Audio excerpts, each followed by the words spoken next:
भाजप आणि शिवसेनेला बऱ्यापैकी या निवडणुकीत फटका बसलेला आहे. तर आता हे डॅमेज कंट्रोल करण्यासाठी राज्य सरकारचा मंत्रिमंडळाचा विस्तार होईल आणि ते डॅमेज कंट्रोल करण्याचा प्रयत्न करतील. त्याच्यामुळे डॅमेज कंट्रोल होईल का महाविकास आघाडी ताकदवान राहील?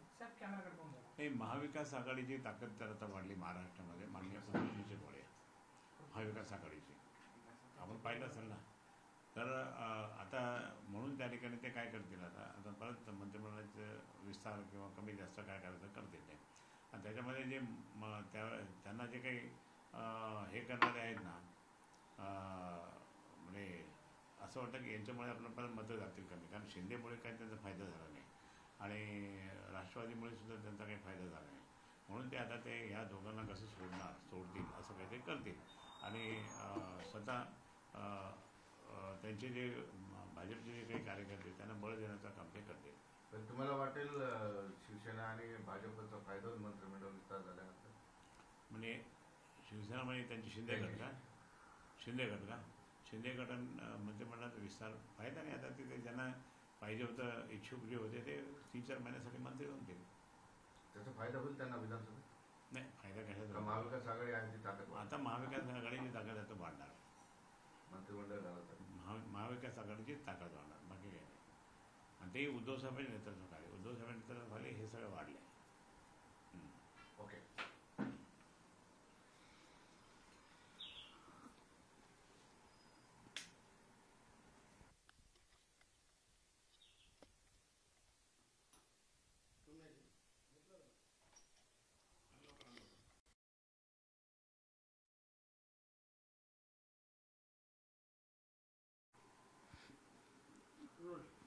छत्रपती संभाजीनगर लोकसभेमध्ये उबाटा गटाचे ज्येष्ठ नेते चंद्रकांत खैरे यांचा दुर्दैवाने पराभव झालेला आहे.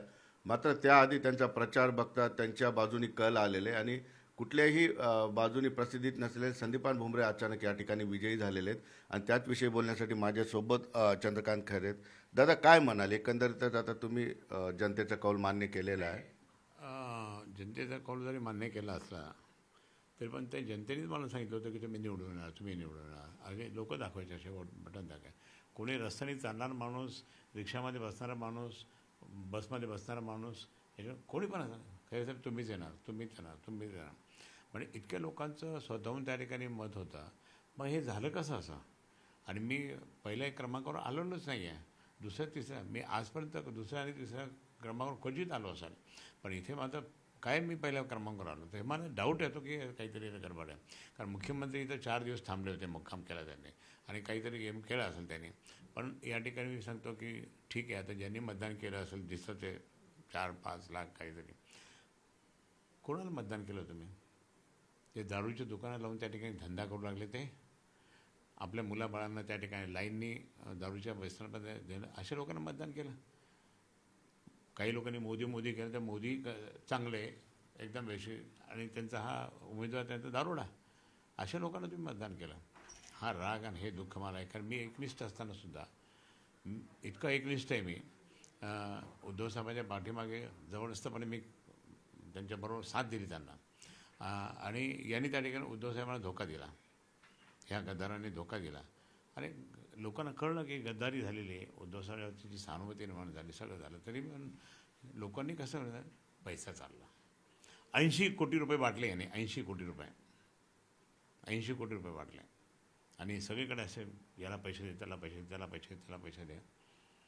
म्हणजे इव्हन गुरुजी जे असतात ना, त्या गुरुजींच्या घरात हे पूजा करा मोदीच्या नावाने, त्याच्या नावाने मोदीच्या नावाने पूजा करा, असं करा, असं करा, असं झालं. आणि म्हणजे भरपूर समाजांनी मतदान केलं त्यांना. मला असं वाटत होतं की चला आपण आपले आहोत सगळे बरोबर, पण सगळ्या समाजाने त्यांना मतदान केलं. कसं काय मतदान केलं ते समजत नाही मला.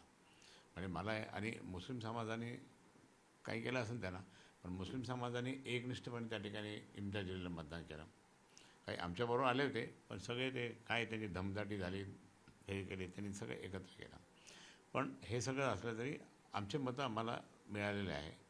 एकट्याची शिवसेनेचे मतं आहे. आज काँग्रेस राष्ट्रवादी जरी होती तरी त्या ठिकाणी त्याचा काही इफेक्ट इतका दिसत नाही.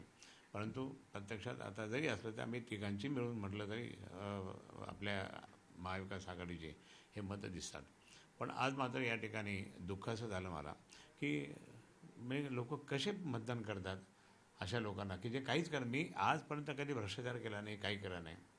एकत्रपणे त्या ठिकाणी एकनिष्ठपणे काम करत राहिलो, लोकांची सेवा करत राहिलो संपूर्णपणे. म्हणून मला अनेक वेळेस लोकांनी निवडून पण दिलं. पण मागच्या वेळेस काही लोकांनी गडबड केली, ठीक आहे. पण 5 वर्ष मी काम केलं परत. 5 वर्ष एक दिवस पण घरी राहिलो नाही, काम केलं. माननीय उद्धवजींनी सांगितलं काम करत आणि काम केलं. आणि आता मात्र त्या ठिकाणी लोकांचंच म्हणणं होतं की तुम्ही उभा राहा, तुम्ही उभा राहा, तुम्ही पाहिजे. कारण दिल्लीमध्ये हे या लोकांनी काहीच केलं नाही, तुम्हीच त्या ठिकाणी राहू शकता. आणि इतकं असताना सुद्धा लगेच बाजू पलटली. मुख्यमंत्री रात्री 4 दिवस इथं होते. एकदा मुख्यमंत्र्यांनी गेम केला असा आरोप. मुख्यमंत्र्यांनी गेम केलेला चंद्रकांत खैरे, मुख्यमंत्र्यांनी गेम खेळा आनंद गीते, मुख्यमंत्र्यांनी गेम खेळा विनायक राऊत, आणि मुख्यमंत्र्यांनी गेम सगळ्यात जास्त जर केला असेल तर राजेंद्र विचारे. आम्ही 4 लोक टार्गेटमध्ये होतो त्याच्या मुख्यमंत्र्यांच्या, आणि त्यांनी बरोबर केला. पण कधी ना कधी परमेश्वर बदला घेईलच, माझा विश्वास परमेश्वरावर. कधी ना कधी तर परमेश्वर बदला गेला, निश्चितपणे घेईल. काय होतं पुढे. बरं का, बरेच आता विरोधक म्हणतात की चंद्रकांत खैरेचं राजकारण संपेल, चंद्रकांत खैरेंना आता राजकारणात काही. परंतु मी बघितलं लोक एवढे भेटत आहेत आणि तुम्ही राजकारणात सक्रिय राहा अशी मागणी करता. लोकांना माहीत नाही मी शिवसेनेचा नेता आहे, ज्येष्ठ नेता आहे. शिवसेनेचा नेता हा मरेपर्यंत राहतो नेता म्हणून. केलं तरच ते संपतं, तोपर्यंत मी आहे. कारण मी कडवट शिवसैनिक बाळासाहेबांचा, उद्धवसाहेबांचा कडवट शिवसैनिक आहे. मग इतकं असताना त्या ठिकाणी मी जरी आज खासदार नसलो, आमदार नसलो, पण मी शिवसेनेचा नेता हे सगळ्यात मोठं पद आहे. त्यामुळे माझ्या त्या पदाचा फायदा, त्या पदासाठी पक्ष संघटना मजबूत करणे, प्रचारक म्हणून सगळीकडे जिथे असेल त्या शिवसेनेचा प्रचार करणे, माननीय उद्धवजींचा प्रचार करणे, हे माझं काम आहे. मी ते काम करणार. विधानसभेचा काय पर्याय ठेवलेला, कारण पुढे एक चान्स आहे. मी काय ना, त्यावेळेची परिस्थिती काय होईल ते पाहू. जरा या गद्दारांना पाडायचं असेल तर काहीतरी गेम खेळावं लागेल. आता याने गेम खेळला ना मुख्यमंत्र्यांनी, मग आपल्याला गेम खेळावं लागेल. एकही गद्दार येऊ द्यायचा नाही, ही माझी प्लॅनिंग आता. तर दुसरी महत्त्वाची गोष्ट आहे की उद्धव ठाकरे तुमच्या पक्षाला जास्तीत जास्त खासदार निवडून आलेले आहेत या ठिकाणी. तर आता शिंदे गटाचे काय खासदार तुमच्या किंवा उद्धव ठाकरेंच्या संपर्कात आहेत इकडे येण्यासाठी? कोणी येणार नाही आणि कोणी घेणार पण नाही. उद्धवसाहेब कधीच घेणार नाही. कारण ज्या पद्धतीने यांनी शिवीगाळ केली, काहीतरी बोलले, उद्धवसाहेबांना पण बोलले. अहो आम्हाला राग येतो तो, उद्धवसाहेबांना राग नाही येणार का? पण त्यांनी राग मनात ठेवला. पण काहीतरी असलं तरी त्या ठिकाणी परमेश्वर बदला घेणार यांचा, परमेश्वर बदला घेणार. निश्चितपणे या ठिकाणी बघितलं आपण की चंद्रकांत खैरे यांनी प्रामाणिकपणे खूप प्रयत्न केले होते. त्यांच्यासोबत राष्ट्रवादी काँग्रेस, त्यांचे कार्यकर्ते, सगळ्या गोष्टींमध्ये शेवटपर्यंत त्यांना आशा होती. मात्र कौल सुद्धा चंद्रकांत खैरेंच्या बाजूनीच आलेले होते. मात्र दुर्दैवाने कुठं काय घडलं हे कळायला आणखी थोडे दिवस लागतील. मात्र चंद्रकांत खैरे यांनी थेट आरोप केला, मुख्यमंत्री एकनाथ शिंदे यांनी 4 दिवस इथं राहून त्यांचा गेम केला. सुधीर जाधवसह सिद्धार्थ गोदाम, न्यूज 18 लोकमत, छत्रपती संभाजीनगर.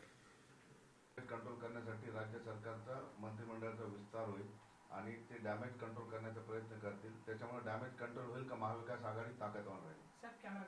हे महाविकास आघाडीची ताकद तर आता वाढली महाराष्ट्रामध्ये माननीय उद्धवजींच्यामुळे. महाविकास आघाडीची आपण पाहिलं असेल ना. तर आता म्हणून त्या ठिकाणी ते काय करतील, आता परत मंत्रिमंडळाचं विस्तार किंवा कमी जास्त काय करायचं करतील ते. आणि त्याच्यामध्ये जे त्यांना जे काही हे करणारे आहेत ना, म्हणजे असं वाटतं की यांच्यामुळे आपलं परत मतं जातील कमी. कारण शिंदेमुळे काही त्यांचा फायदा झाला नाही आणि राष्ट्रवादीमुळे सुद्धा त्यांचा काही फायदा झाला नाही. म्हणून ते आता ते ह्या दोघांना कसं सोडतील असं काहीतरी करतील. आणि स्वतः त्यांचे जे भाजपचे जे काही कार्यकर्ते त्यांना बळ देण्याचं काम ते करतील. तर तुम्हाला वाटेल शिवसेना आणि भाजपचा फायदा होईल मंत्रिमंडळ विस्तार झाल्यानंतर? म्हणजे शिवसेना म्हणजे त्यांची शिंदे गट का शिंदे गट मंत्रिमंडळाचा विस्तार फायदा नाही. आता तिथे ज्यांना पाहिजे होतं, इच्छुक जे होते ते 3-4 महिन्यासाठी मंत्री होतील. त्याचा फायदा होईल त्यांना विधानसभेत? नाही, फायदा कशाचा? महाविकास आघाडी आहे ती ताकद. आता महाविकास आघाडीची ताकद आता वाढणार. मंत्रिमंडळ झालं महाविकास आघाडीची ताकद वाढणार, बाकी काही नाही. आणि ते उद्धवसाहेबांच्या नेतृत्वाखाली हे सगळं वाढले.